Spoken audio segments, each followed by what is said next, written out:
E aí, chuchuzinho da Fibo, como é que vocês estão? Tudo de buenas? Chuchuzes, olha só que satisfação em vê-los aí para mais uma aula de geopolítica trabalhando com ele, o Irã, um dos países mais importantes na geopolítica, não só do Oriente Médio, mas de todo o planeta. Então, sem mais delongas, seguimos em direção ao Irã. Primeira coisa, vamos dar uma localizada. Localizando o Irã aqui, está no quase no coração do Oriente Médio, quase, né? Saindo um pouquinho a leste. E falando a leste, com quem que ele faz fronteira? Com o Estão, né? O Turcomenistão, o Afeganistão e o Paquistão. Isso, fronteira leste. A fronteira oeste, lá do outro lado, o que a gente está vendo? Olha aqui, ó, fronteira pequitita com a Turquia e com o Iraque. Ao norte a gente tem o Azerbaijão e o Mar Cáspio. E se seguir na reta aqui do Mar Cáspio, vai sair lá mais ao norte com a Rússia. Paísinho importante aí, hein? Tá? E aí, bom, não faz fronteira, mas é interessante perceber a posição que tem o Kuwait, tá? Então não faz fronteira com o Irã, mas tá ali quase beijando. A Arábia Saudita, Catar, Emirados Árabes Unidos estão do outro lado do Golfo Pérsico, tá? Que é o que separa. E apesar de não ter fronteira, do Irã não ter fronteira com a Arábia Saudita, por exemplo, ou Emirados Árabes Unidos, a gente percebe, estão separados pelo Golfo Pérsico, a rivalidade entre esses caras é muito grande. A gente tem uma oposição e uma disputa pela geopolítica da região, sobretudo por esses atores aí. O Irã, a Arábia Saudita, de certa maneira um outro cara que não está nem no mapa aqui, que é Israel. Mas calma, que a gente vai falar disso daqui a pouquinho, tá? Quando a gente está falando do Irã, eu quero que você lembre o seguinte, é um país com 82 milhões de habitantes. É gente pra um caramba. E isso é um ponto importante porque essa população gigantesca, um dos países mais populosos que a gente vai ter no Oriente Médio, torna o Irã um ponto central, um potencial econômico muito grande, uma potência geopolítica na região, certo? Sobre o Irã hoje, atualmente, cuida que eu vou dizer, não é do passado, é de agora. Olha só, a gente tem um país que basicamente é uma teocracia, tá? A gente vai entender isso daqui a pouquinho. O poder dessa teocracia está centralizado na figura do Ayatollah. De quem? Ayatollah? Ayatollah. Ayatollah, que é um líder supremo no Irã. E são figuras importantíssimas. A gente vai falar tudo isso daqui a pouquinho. Outra coisa importante, atencione aqui, para não sair falando besteira, que nem tem gente na internet que fala. Chuchu, quando fala assim, no Oriente Médio, lá nos países árabes. Não, peraí. Oriente Médio, tu tem um grande número de países árabes. Nem todo país do Oriente Médio é árabe. O Irã é um exemplo. O Irã é de população majoritariamente persa, tá? Tudo bem, Jordânia, Arábia Saudita, Catar, são populações majoritariamente árabes, são países árabes, ok. Agora, o Irã é um país persa. A Turquia é outro exemplo de exceção. A Turquia é parte do Oriente Médio, mas ela tem a maior parte da sua população sendo o quê? Turca, de origem turca. Tá? Então, cuidado com esses nuances aí para não sair generalizando e falando besteira aí, tá? Essa população no Irã, na sua maioria, quase que a grande maioria, é muçulmana e dentre os muçulmanos a maior parte é xiita. Lembrando que a gente tem dois grandes ramos dentro do Islã, né, principais, são os xiitas e os sunitas, ok?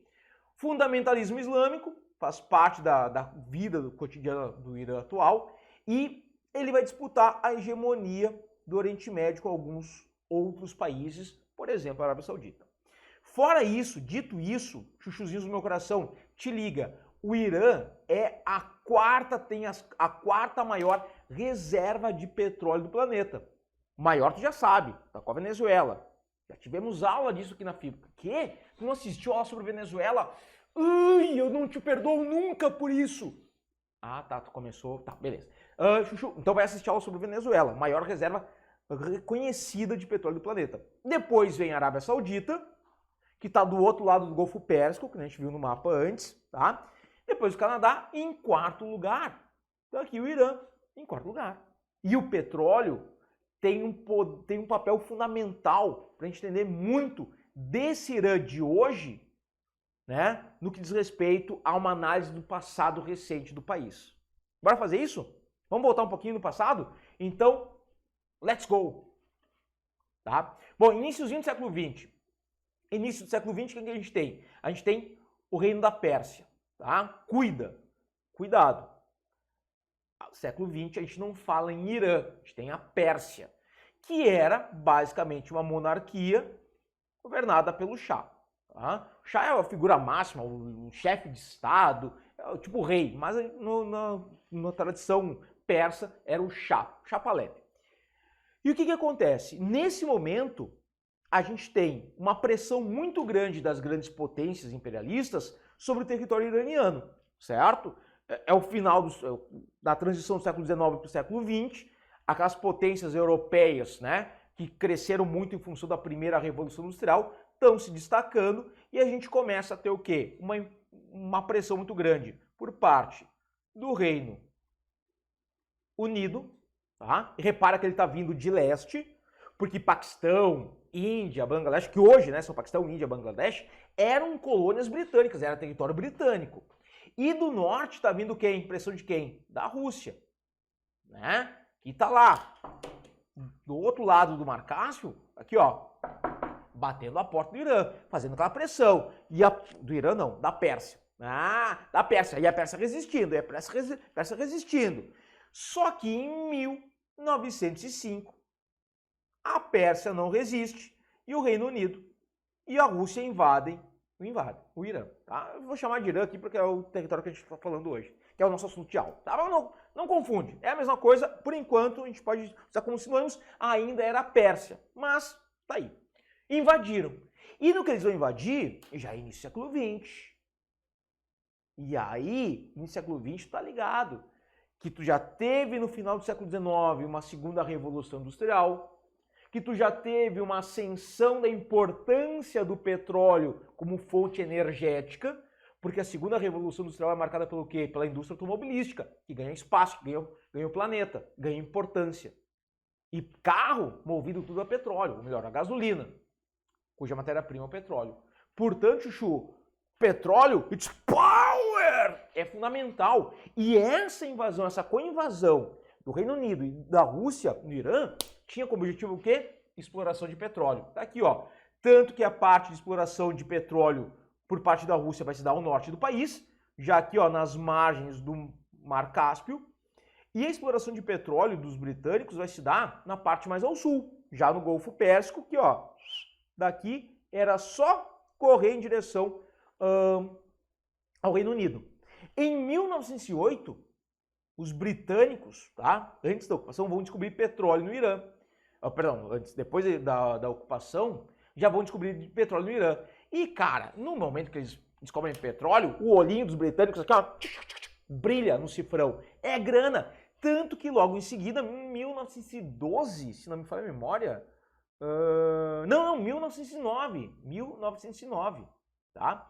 A gente vai ter a criação de uma empresa petrolífera, né? Que é a no original era Anglo-Persian Oil Company, que é esse caminhãozinho que vocês estão vendo aqui, tá? Só que aqui já tá com o nome Irã, porque depois mudou o nome, né? Mas era Anglo-Persian Oil Company, que era uma empresa britânica que estava em território iraniano, em território persa, para quê? Tirar petróleo. E exportava, e vendia, e mandava para o Reino Unido, e o Reino Unido se aproveitava disso, tá? O que acontece? Aqui é um momento importante. A gente tem um petróleo sendo explorado por países estrangeiros, por empresas de países estrangeiros, melhor dizendo, certo?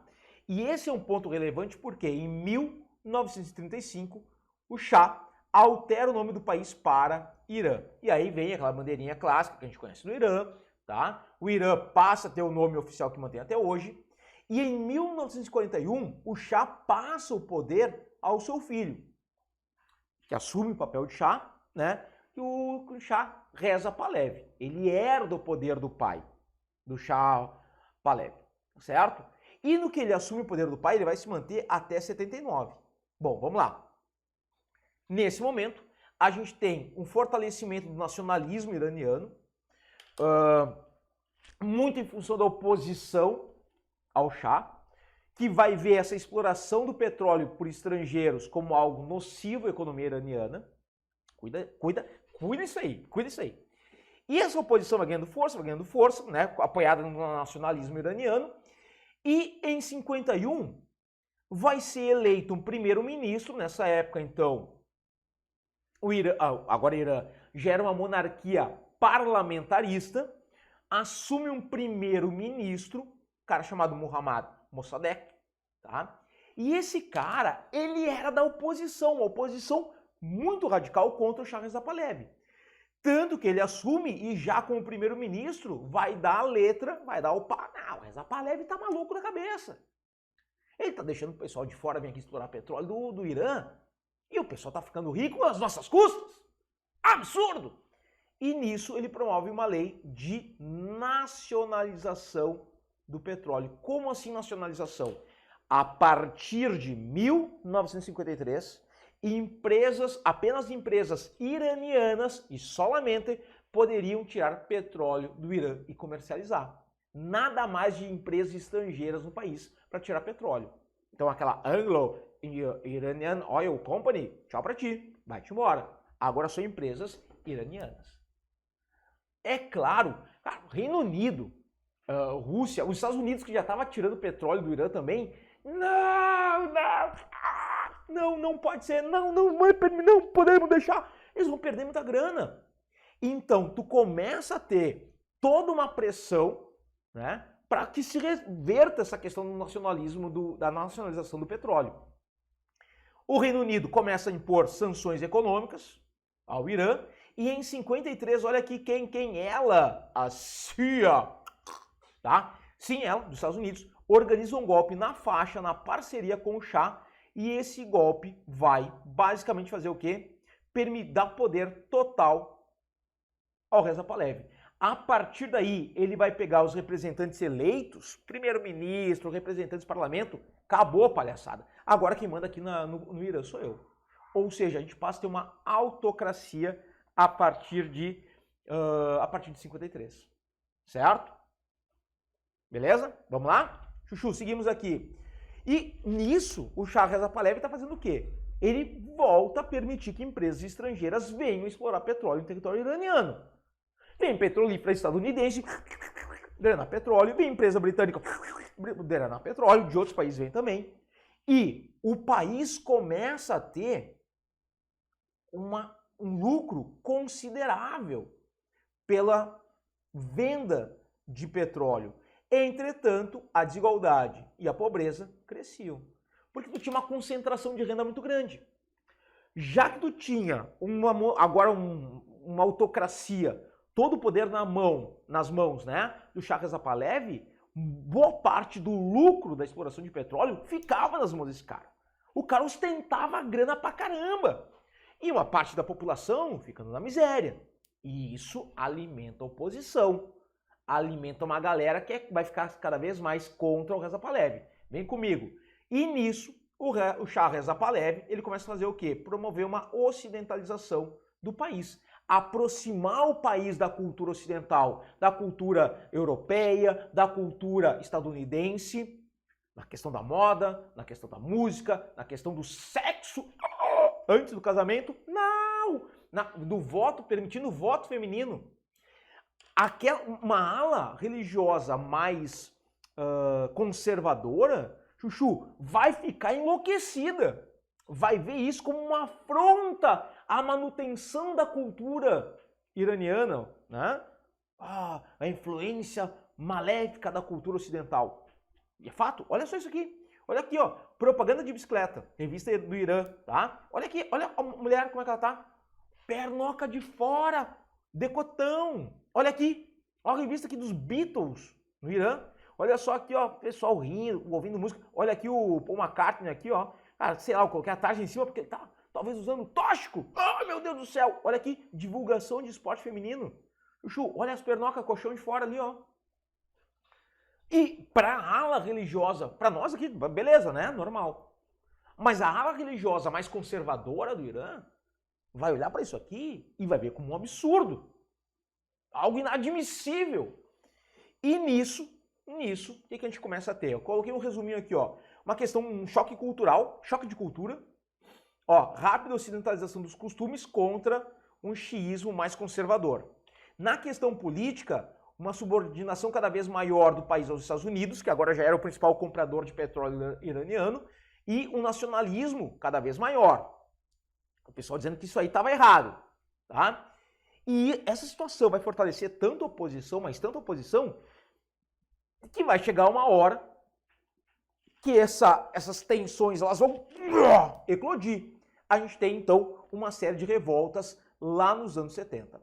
Essas revoltas dos anos 70, no meio rural, elas são lideradas muito mais pela ala religiosa e no meio urbano, por estudantes universitários, que já tinham uma percepção de questão de comércio, de venda de petróleo, de enriquecimento de país, questões econômicas, e percebiam que essa exploração do petróleo por empresas estrangeiras não era algo tão positivo assim, tá? Isso vai levar ao movimento político em massa.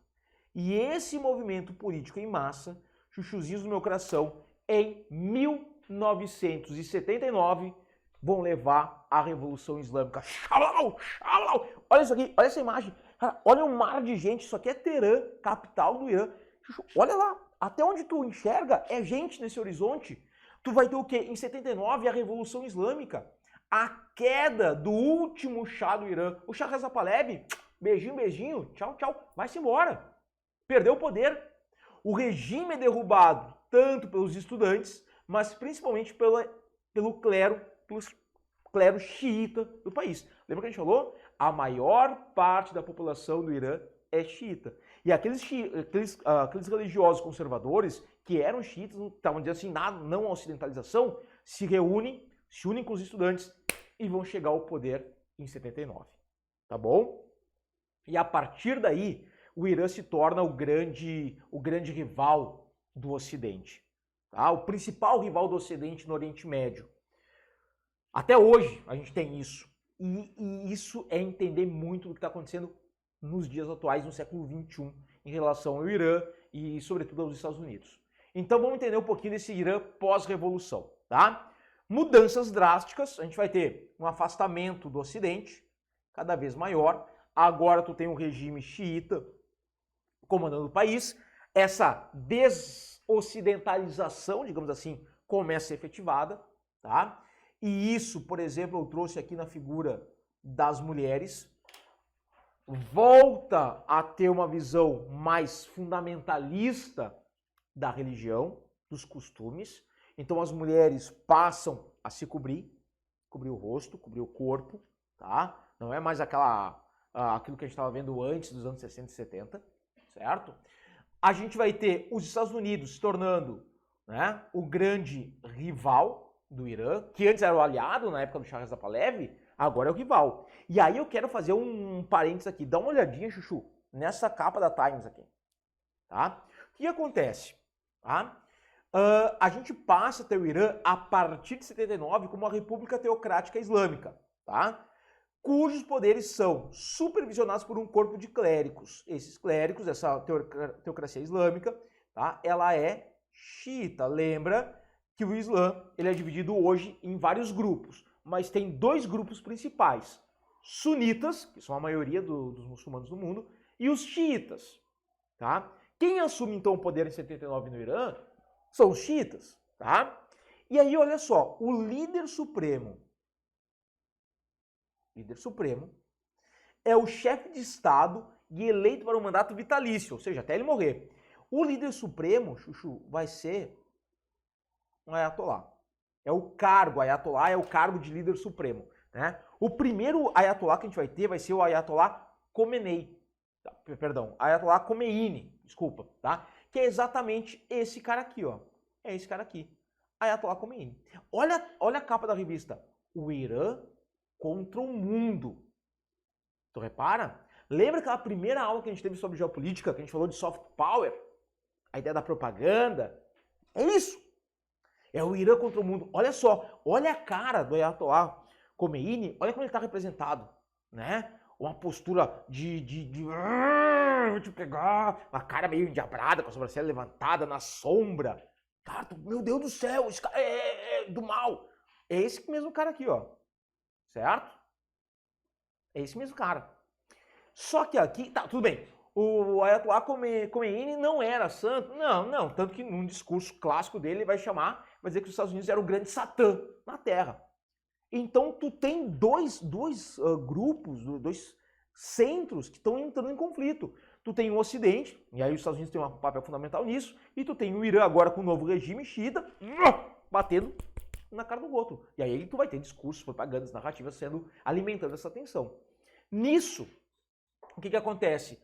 No regime dos ayatollahs, tu vai ter de novo, uma nacionalização da exploração de petróleo.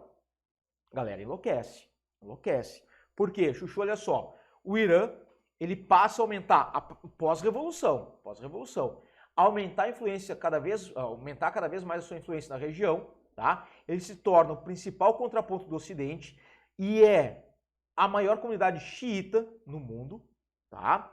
E isso vai levar a um desacordo com a Arábia Saudita, porque a Arábia Saudita, ela é uma teocracia, tal qual é o Irã, só que a Arábia Saudita, ela tem um governo sunita. A maior parte da população na Arábia Saudita é sunita, tem uma pequena parte xiita. Só que aí o que a Arábia Saudita pensa? Pô, tu tá ligado? Se isso que aconteceu no Irã, dos xiitas chegaram ao poder, acontece aqui, a gente vai se lascar. E aí tu começa a ter essa rivalidade entre a Arábia Saudita e Irã crescendo. Outra galera que vai ficar de cara vai ser Israel. Porque o Irã via, agora no regime dos ayatollahs, olhava para Israel e via Israel como o grande parceiro dos Estados Unidos dentro do Oriente Médio. Na época, Israel já era um grande parceiro dos Estados Unidos aqui no Oriente Médio. E o que vai acontecer? Cria-se essa rivalidade. Na Síria, tu tem um governo xiita, tá? E esse governo xiita vai se aliar com o governo xiita do Irã. Então, Síria e Irã, coisinha fofa, parceria, tá? No Iraque tem uma minoria xiita, essa minoria xiita vai se inspirar nas revoltas. E aí tu vai ter que ter um governo mais autoritário para conter essas revoltas, para que não acontecesse o mesmo que aconteceu no Irã.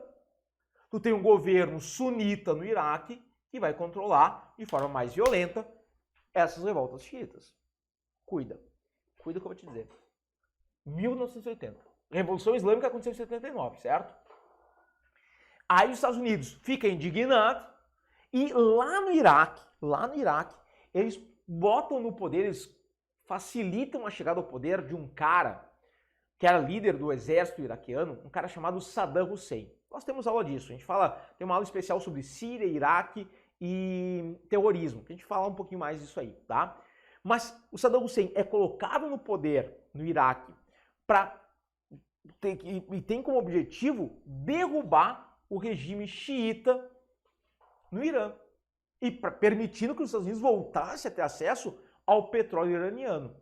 Então o Saddam Hussein, ele é alavancado ao poder no Iraque com o objetivo que é derrubar o Irã.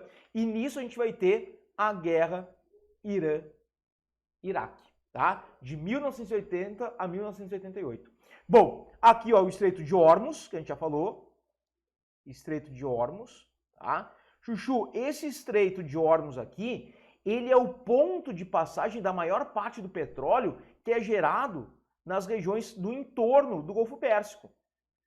Então, tu tem petróleo sendo produzido aqui, no Irã, no Iraque, no Kuwait, uma parte da Arábia Saudita, no Catar, a parte dos Emirados Árabes Unidos, ele é colocado em embarcações que vão fazer esse movimento aqui, ó. Só que quem está controlando agora o Estreito de Hormuz é o Irã. É a galera do Ayatollah Khomeini. E aí, quem tem o controle do Estreito de Hormuz, quem controla essa área aqui, controla o petróleo, controla o ouro negro, boa parte do ouro negro, do petróleo que circula pelo planeta. E os caras não vão deixar, a Arábia Saudita não vai querer deixar. Os Estados Unidos vai ficar enlouquecido. Na época, os Estados Unidos era grande importador de petróleo do Oriente Médio, né? Estava vendo talvez a sua fonte de riqueza ali se perder. E os Estados Unidos vai ficar de cara. Países europeus vão ficar de cara. O pessoal tá de cara com o Irã. Para piorar a situação, 2001, atentados de 11 de setembro. A gente tem uma aula sobre a geopolítica estadunidense, tu deve ter visto já. Os Estados Unidos, né, tem o ataque lá das Torres Gêmeas, e ele vai começar, a partir de 2001, uma cruzada contra o Islã, né? É determinado o chamado eixo do mal, composto por Afeganistão, Iraque, Irã, Coreia do Norte, que não tem nada a ver, mas colocaram um balaio já, né? E aí o que acontece? 2001, os Estados Unidos invadem o Afeganistão. Tá aqui, ó. Em 2003, os Estados Unidos invadem o Iraque. Tudo isso resposta ao 11 de setembro. Duas intervenções militares, dois momentos de hard power violento dos Estados Unidos, no Afeganistão em 2001, no Iraque em 2003. E aí, pesou para os Estados Unidos. Ele não conseguia invadir o Irã, que era um grande rival. O que ele faz? Ele começa a isolar o Irã, economicamente e politicamente. Com que? Bases militares, nossa senhora. Não, deixa eu apagar aquilo ali que ficou horrível. Bases militares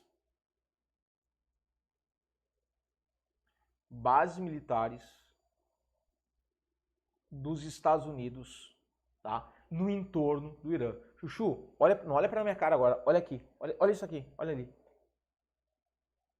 Tá vendo as bandeirinhas? É onde tem bases militares. Olha aqui, ó, dos Estados Unidos. Turcomenistão, Afeganistão, Paquistão, Omã, Emirados Árabes Unidos, Catar, Kuwait, Iraque, Arábia Saudita, Jordânia, Israel, Egito, que nem tá tão perto assim, mas já tá ali, Turquia. É os Estados Unidos estrangulando o Irã, com sanções econômicas, com isolamento político, isolamento militar. Não houve uma intervenção direta, mas houve sim uma pressão para cercar esse país.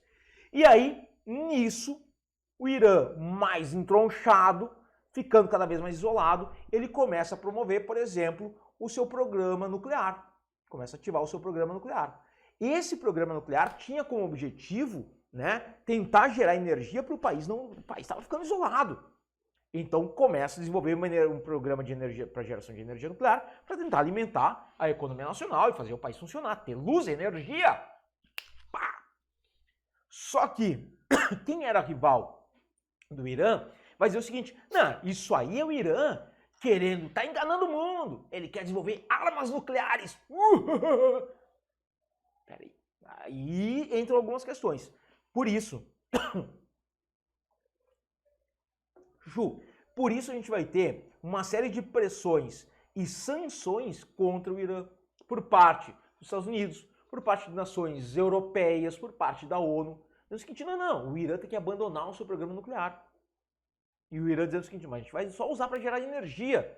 E o pessoal dizendo o seguinte: não, mentira, isso é para armar a bomba nuclear. Olha só, fora isso, os Estados Unidos acusam, tá, o Irã de armar o Hezbollah, o Hamas, o Hezbollah no Líbano, perdão, o Hamas em Israel, ali na faixa de Gaza, os Houthis no Iêmen, tá, e milícias xiitas no Iraque. Chuchu, esses grupos aqui todos são xiitas, tá? Os Houthis são os rebeldes em Iêmen, apoiados pelo Irã, são xiitas, tá? Também era acusado de apoiar o Bashar al-Assad, presidente da Síria, que também é xiita, lembra que a gente acabou de falar? Também é xiita, e desenvolver um programa nuclear para fins bélicos. O Irã, Chuchu, o problema aqui é o seguinte: o Irã é signatário do Tratado de Não Proliferação Nuclear, TNPN, tá? Tratado de Não Proliferação Nuclear, lá na década de 70. Que a ideia é o seguinte: os países signatários se comprometem a não desenvolver armamento nuclear. E o que o Irã estava dizendo? Mas não é para fazer arma nuclear, é para gerar energia, cáspita! E o pessoal dizendo: não, tu quer enganar a gente. O Irã já não era bem visto, ele já era considerado um inimigo, então, tipo, as narrativas eram sempre contra ele. Tudo bem, não se ajudava muito. Por exemplo, olha só, 2013, tá? 2013, os ventos da Primavera Árabe, eu vou ter que salvar. Os ventos da Primavera Árabe, tá? Levaram a uma mudança política suave no Irã. Já assistiu nossa aula sobre Primavera Árabe? Lembra? Mudanças políticas significativas na Tunísia, no Egito, em alguns outros países. No Irã, essa mudança foi muito, muito tênue. Saiu um cara que estava no poder, tá? Detalhezinho, olha só essa foto. Esse aqui é o Ayatollah Khamenei, tá? Ele substituiu o Ayatollah Khomeini, que faleceu, agora não me lembro, acho que nos 90, não me lembro agora, tá? Então aqui a gente tem o Ayatollah Khamenei. Olha como ele está sentado mais alto que esses dois caras. Esses dois caras são os presidentes. Como ele é o líder supremo, ele está mais alto, né? E os presidentes estão abaixo dele. Esse cara aqui da esquerda, que vocês estão vendo, na esquerda de vocês, Mohamed Ahmadinejad. O Ahmadinejad, ele era da área mais radical, tá? Ele era faca na bota, ele era totalmente discurso contra os Estados Unidos, contra a Arábia Saudita, contra Israel. O cara chegou a dizer que o Holocausto nunca tinha acontecido. Olha isso, para bater de frente com Israel. Ele era da ala mais radical, tá? E o que acontece? Os ventos da Primavera Árabe sopram uma mudança. Não é que a Primavera Árabe vai fazer com que o regime dos ayatolás xiitas caia no Irã. Não! Essa teocracia permaneceu. O que mudou no Irã, como consequência da Primavera Árabe, é que sai um cara da ala mais radical, o Ahmadinejad, e em 2013 assume um cara da ala mais moderada dentre os xiitas, que era o Hassan Rouhani, que é esse cara aqui, que já não é mais presidente do Irã, já mudou, tá? Mas ele era da ala mais moderada. Foi uma mudança. Durante o mandato do mandato do Ahmadinejad, né, todas aquelas pressões internacionais, sanções econômicas, a economia do Irã foi sendo estrangulada, né? E aí, com os eventos da Primavera Árabe, a ideia foi, o que a gente pode mudar? Se a gente consegue mudar o regime como um todo, pelo menos alguém mais moderado na presidência. E o Rouhani, que é esse cara da direita aqui, ele vai ter um papel fundamental porque ele, junto com o Obama, presidente dos Estados Unidos nesse momento, eles vão começar a desenhar um acordo sobre o programa nuclear iraniano, certo? Que mais tarde vai ser consolidado em 2015, certo? Fica conhecido como o acordo Grupo P5+1. O que é o P5? São os 5 membros do Conselho de Segurança da ONU, então China, França, Estados Unidos, Reino Unido e Rússia, mais a Alemanha representando a União Europeia. Então tá aqui a Alemanha representando a União Europeia. E o Irã, tá? E o Irã. Qual é que é o grande lance? A ideia aqui era a transparência, no seguinte sentido. O Irã permitia, por exemplo, a fiscalização da AIEA, ou seja, a Agência Internacional de Energia Atômica, para que os caras entrassem nas usinas nucleares iranianas e comprovassem que o enriquecimento de urânio era apenas para fins pacíficos, geração de energia, nada de bomba, nada de cabum, não. Só para fins pacíficos, transparência. Que o Irã se comprometeria a desativar algumas centrais nucleares, tá? E com isso, sanções econômicas gradualmente seriam retiradas, certo? E isso acabaria fortalecendo a economia do Irã. Vários países europeus olharam isso e show de bola! Por quê? A França, por exemplo, já estava fazendo, quando começou a sair isso em 2015, esse acordo nuclear, já estava fazendo parceria para vender automóvel, abrir filiais da Renault, da Peugeot no Irã. Pô, 82 milhões de habitantes, bom mercado consumidor. E aí a França estava assim, ó, o governo francês, junto com as multinacionais automobilísticas francesas, vamos vender carro para todo mundo no Irã, bom mercado consumidor, né? Então, era o Irã e os Estados Unidos se aproximando através desse acordo nuclear, tá? Tudo ia muito bem, tudo se indicava, o Irã começou a reduzir o enriquecimento de urânio, começou a permitir a fiscalização da Agência Internacional de Energia Atômica, as sanções foram gradualmente sendo retiradas até que a gente teve mudança de governo nos Estados Unidos, tá? Só que antes o seguinte, a gente vai ter uma oposição muito grande disso por parte de Israel e da Arábia Saudita. Os caras dizem assim, ó, tu tá maluco? Fazer acordo nuclear com o Irã, não, eles vão enganar vocês, estão passando a perna, estão dando trela pro inimigo. A Arábia Saudita vai dizer, se o Irã pode ter um projeto nuclear, eu também vou. Ao que tudo indica, a Arábia Saudita está desenvolvendo um programa nuclear. Um programa nuclear. Se acredita muito, Israel não confirma nem desconfirma, mas se acredita muito que Israel já tenha armas nucleares, tá? Bom, o que eu estava dizendo é o seguinte, antes, tudo isso vai mudar por conta de quem? Por conta desse cara aqui, ó. Assumiu o Trump. E o Trump vai dizer o seguinte, não tem acordo entre Estados Unidos e Irã no que diz respeito à questão nuclear. Os Estados Unidos saem desse acordo. O Trump se refere ao acordo nuclear iraniano como o pior acordo do mundo. O Trump tira os Estados Unidos desse acordo aqui.